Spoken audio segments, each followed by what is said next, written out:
नमस्कार, मैं हूं प्रशस्ति तिवारी। एपेक्स न्यूज इंडिया में आपका स्वागत है। रुक करेंगे यूपी सेंटर के कुछ खास खबरों की ओर, लेकिन उससे पहले नजर डालेंगे हेडलाइंस पर।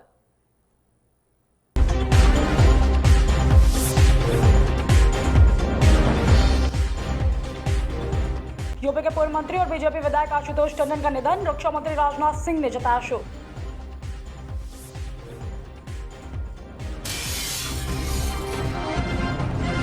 देहरादून में दिन दहाड़े ज्वेलर्स शोरूम में लाखों की लूट, सीसीटीवी खंगाल रही पुलिस।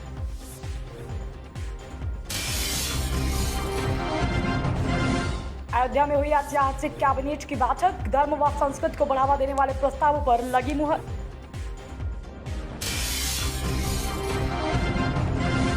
कैश फॉर क्वेरी मामले में महुआ मोइत्रा की सांसद पर स्पीकर लेंगे फैसला, एथिक्स कमेटी कल सौंपेगी रिपोर्ट। नीमच में पीएम मोदी ने भरी हुंकार, कहा मध्य प्रदेश के देश में टॉप राज्य बनाना भाजपा का संकल्प।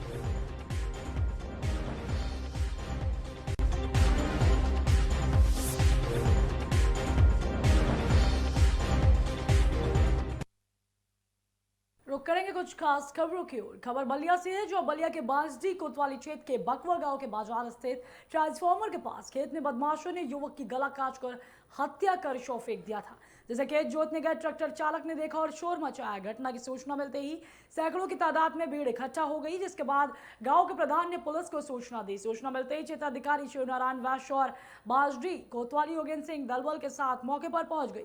पुलिस ने शव को कब्जे में लेकर पोस्टमार्टम के लिए भेज दिया है, तो वहीं अपर पुलिस अधीक्षक दुर्गा प्रसाद तिवारी के साथ फॉरेंसिक टीम भी पहुंची। मृतक युवक की शिनाख्त बांसडी कोतवाली क्षेत्र के बकवा गांव निवासी इरफान के रूप में परिजनों व ग्रामीणों ने की है।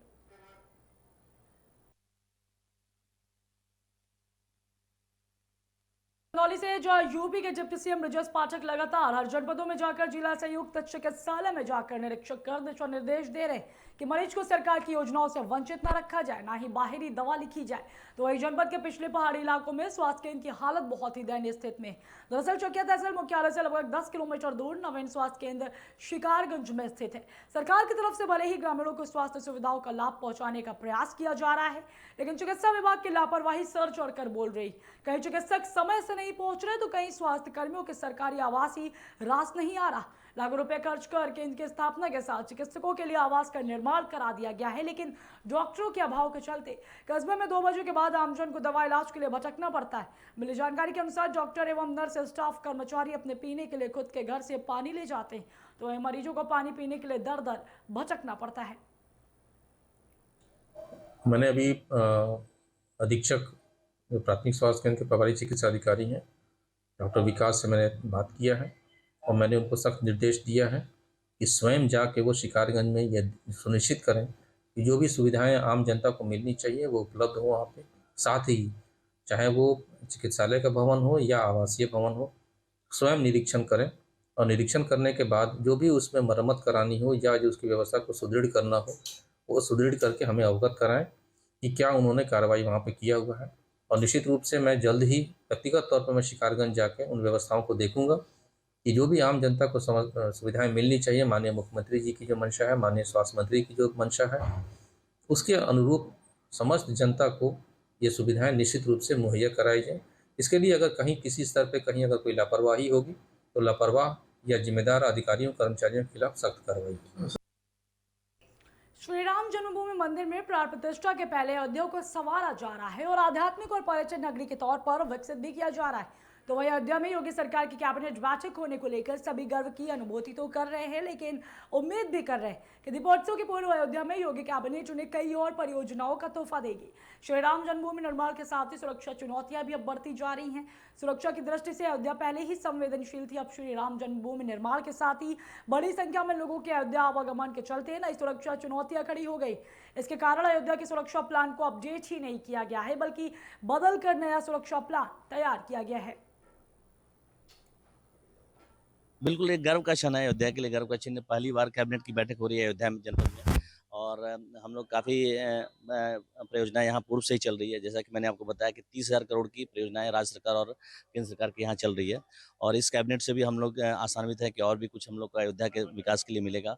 और एक महत्वपूर्ण कदम के रूप में है। और दीपोत्सव के पूर्व जो अयोध्या में कैबिनेट होना अपने आप में एक गौरव की बात है अयोध्या के लिए। और ये अयोध्या संवर रहा है और नव अयोध्या का निर्माण हो रहा है। पौराणिक अयोध्या है उसको भी हम लोग संवार रहे हैं और उसी रूप में संवार रहे हैं, उसके हेरिटेज वैल्यू को रखते हुए। तो काफ़ी गर्व का क्षण है। और दीपोत्सव में जो 6 बार हम लोग रिकॉर्ड बना चुके हैं, इस बार 7वीं बार भी सभी जन सहयोग से, नागरिकों के सहयोग से, जनप्रतिनिधियों से, संतों के सहयोग से, आप लोग सभी के सहयोग से इस बार भी हम लोग बेहतर रिकॉर्ड बनाएंगे और इसको लोकोत्सव के रूप में मनाएंगे। हमारी जो सिक्योरिटी प्लानिंग है वो जो पूर्व से बनी हुई थी उसको काफ़ी संशोधित करके नया भी बनाया गया है, क्योंकि अब हमारा पूरा जो लेआउट है वो तब्दील हो गया है काफ़ी हद तक, और आने वाले दिनों में और ज़्यादा कुछ डेवलपमेंट्स हो जाएंगे, जैसे वॉच टावर्स वगैरह बन जाएंगे। अब जहाँ पे चार दीवारी है बन जाएगी, तो उसको देखते हुए उन पे कैमरे भी लग जाएंगे। कुछ जगह जो लगे हुए हैं उनको शिफ्ट किया जा रहा है। तो इस डायनामिक जो एवोल्यूशन इसका हो रहा है दिन ब दिन, और आने वाले दिनों में जो भी नई व्यवस्था, नया जो लेआउट बनेगा उसको देखते हुए हमारे सुरक्षा योजना नई बनाई जा चुकी है। उसके तहत हमने तैनाती भी कर दी है और फोर्स को ब्रीफ भी कर दिया है। जहाँ जहाँ पर नए प्रवेश द्वार है वहाँ पर अब चेकिंग नए मार्ग के हिसाब से की जा रही है, और आने वाले दिनों में भी अब मुझे अगले 2 महीनों के दौरान कुछ संशोधन और किए जाएंगे। परंतु जो हमारी समेकित सुरक्षा योजना है वह इस प्रकार से बनाई है कि हम अयोध्या में 100% सभी कार्यक्रमों को, लोगों को, दर्शनार्थियों को, तीर्थयात्रियों को सुरक्षा प्रदान कर सकें। बलिया से जो नगरा रसला मार्ग पर ट्रक की टक्कर से बुलेट सवार बलवंत सिंह की मौत हो गई। बता दें कि मृतक बलवंत सिंह कासमाबाद नलकूप कंचुमेली पिक पथ पर तैनात थे। 2 दिन पहले ही बलवंत सिंह ने अपने पिता के स्थान पर ज्वाइन किया था। इसके साथ ही बलवंत सिंह लगभग 9 बजे के आसपास ड्यूटी के बाद अपने बुलेट से घर वापस जा रहे थे, तो वहीं सेसवार मोड़ के पास नगरा की तरफ जा रहे ट्रक ने जोरदार टक्कर मार दी। घटना के बाद नगरा एवं रसला थाने की पुलिस मौके पर पहुंची, जिसके बाद युवक को आनन फानन में CHC रसला भेजा गया, जो चिकित्सकों ने युवक को मृत घोषित कर दिया। घटना के बाद से ही परिजनों का रो रो कर काफी बुरा हाल है।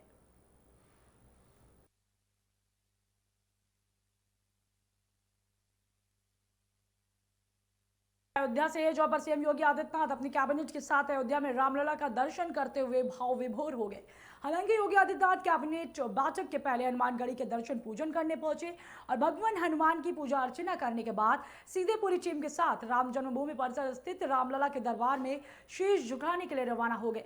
इस मौके पर कैबिनेट ने रामलला के चरणों में कुछ देर वंदन कर आरती की, वह सभी को रामनामी भेंट की गई। इसके बाद सीएम योगी पूरे कैबिनेट के साथ रामलला का निर्माणाधीन भव्य मंदिर को देखने गए। देखिए, जिस प्रकार से कैबिनेट के साथ मुख्यमंत्री जी आए, वह दृश्य अद्भुत दृश्य दिखाई पड़ा, क्योंकि आज तक अयोध्या में किसी भी पार्टी के कैबिनेट के लोग आकर के यहाँ बैठे हों और रामलला का दर्शन किए हों, ऐसा दिखाई नहीं पड़ता है। लेकिन योगी आदित्यनाथ जी के प्रयास से उनके साथ में कैबिनेट के लोग आए और बैठक किए। रामलला का दर्शन जिस जगह पहुँचे तो उनको ट्रस्ट की ओर से प्रसाद और रामनामी का दिया गया, और उन्होंने दर्शन करने के पश्चात बहुत ही विभोर हो गए और बहुत ही शांति ढंग से और दर्शन का लाभ उठाए। दर्शन के समय में जो उनको देना चाहिए ट्रस्ट के माध्यम से, उसको रामनामी सभी लोगों को दिया गया जितने कैबिनेट के मंत्री थे, और प्रसाद दिया गया।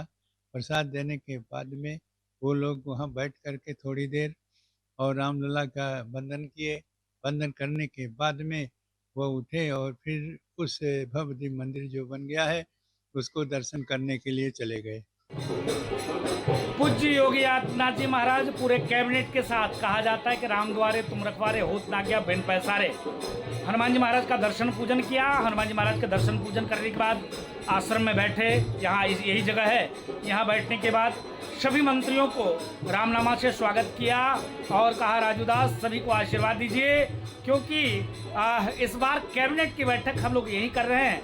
भव्य दिव्य राम जन्मभूमि मंदिर निर्माण, इसके साथ साथ भव्य दिव्य दीपोत्सव, उन नेताओं को संदेश लेना चाहिए, योगी आदित्यनाथ जी महाराज से सीख लेनी चाहिए जो राम के अस्तित्व पर सवाल उठाते थे, जो रामचरित मानस फाड़ने जलाने की बात करते थे, यही अयोध्या है। जब निहत्थे राम भक्तों के ऊपर गोली चलती थी, यही अयोध्या है। 84 कोसी परिक्रमा में जाने पर जेल हम लोग गए थे, यही अयोध्या है। जय श्री राम बोलने पर जेल जाना पड़ता था, आज यही अयोध्या है कि हनुमान जी महाराज के दरबार में पूरी कैबिनेट लेकर उत्तर प्रदेश के मुख्यमंत्री हाजिर होते हैं। एक गर्व की बात है। भूतो न भविष्यति ऐसा कार्य पूज्य योगी आदित्यनाथ जी महाराज कर रहे हैं। इनको ढेर सारा स्नेह, महाबली ऐसे ही इनको ताकत और शक्ति प्रदान करते रहे।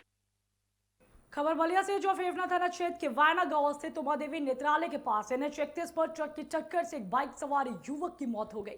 सूचना पर पहुंची पुलिस ने शव को कब्जे में लेकर पोस्टमार्टम के लिए जिला अस्पताल स्थित पोस्टमार्टम हाउस में भेज दिया है। बता दें कि बागरोड निवासी लगन गुप्ता काम से बलिया से फेफना जा रहा था। जैसे वो वायना गांव स्थित उमादेवी नेत्रालय के पास पहुंचा, तभी सामने से आ रहे ट्रक ने जोरदार टक्कर मार दी, जिससे युवक की मौके पर ही मौत हो गई। घटना के बाद ट्रक चालक ट्रक लेकर मौके से फरार हो गया।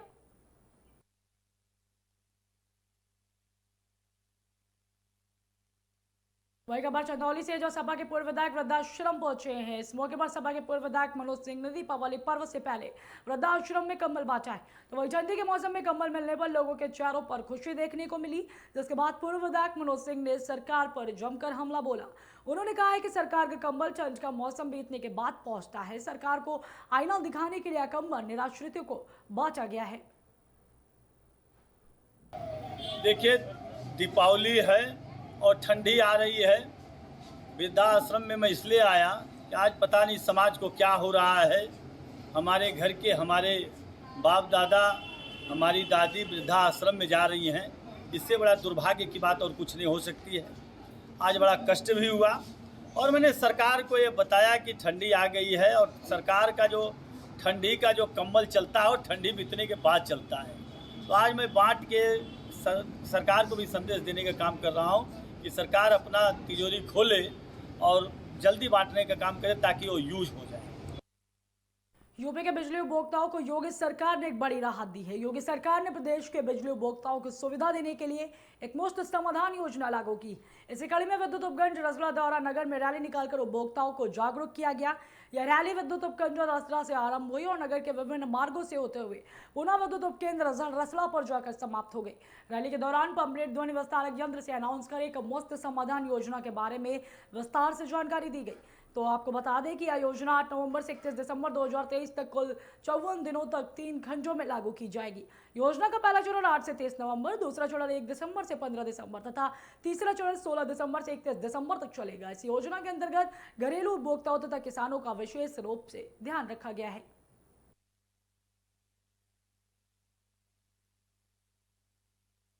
बीजेपी के वरिष्ठ नेता और पूर्व मंत्री आशुतोष टंडन और गोपाल जी का निधन हो गया है। आशुतोष टंडन लखनऊ पूर्व सीट से विधायक थे और इससे पहले वह यूपी सरकार में मंत्री भी रह चुके। लंबे समय से वो बहुत बीमार चल रहे थे, तो उन्हें आईसीयू में ऑक्सीजन सपोर्ट पर रखा गया था।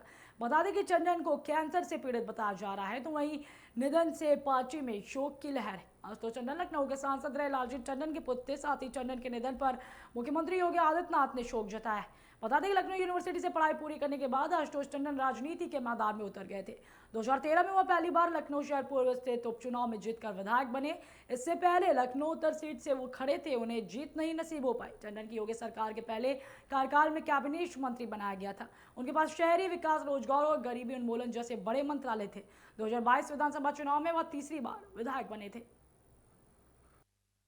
खबर चित्रकूट से जो पुलिस अधीक्षक रेलवे झांसी के निर्देश और प्रभारी निरीक्षक थाना मानिकपुर दिलीप मिश्रा के नेतृत्व में चोरी व जारखुरानी की घटनाओं पर अंकुश लगाने को लेकर अभियान चलाया जा रहा है। इसी के तहत मानिकपुर जीआरपी पुलिस के द्वारा गश्त के दौरान रेलवे स्टेशन शंकरगढ़ के प्लेटफॉर्म नंबर 2 प्रयागराज आउटर की सीमेंट की सीट के पास खड़े 2 संदिग्ध व्यक्तियों से पूछताछ और जामा तलाशी के दौरान पुलिस टीम को उनके पास से एक सोने का मंगलसूत्र, एक लॉकेट, एक जोड़ी चांदी की पाल और 4 आदत मोबाइल बरामद किए।